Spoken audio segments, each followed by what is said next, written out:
اور امام نووی رحمہ اللہ نے لکھا ہے کہ یہ معجزہ آپ علیہ الصلاۃ والسلام کا صادق ہوا کہ جلد ہی اس امت پر رزق کی اس قدر کشادگی کر دی گئی کہ ہر قسم کا عمدہ لباس، کپڑے، چادریں اور مختلف چیزیں وہ وہاں پر آنی شروع ہوئی۔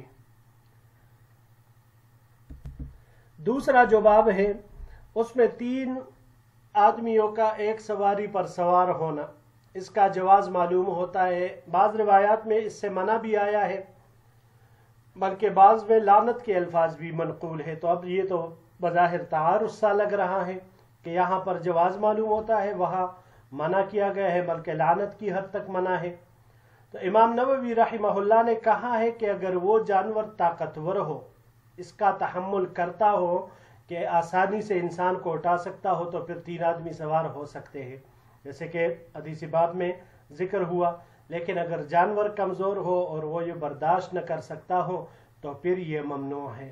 تو لہٰذا ممنوع والی صورت وہ اس کمزور جانور کے متعلق ہے، اور جو 3 آدمیوں کا سوار ہونا ممنوع نہیں ہے تو وہ صحت مند جانور کے حوالے سے ہے کہ وہ اس کے تحمل کر سکتا ہے، اس کا برداشت کر سکتا ہے۔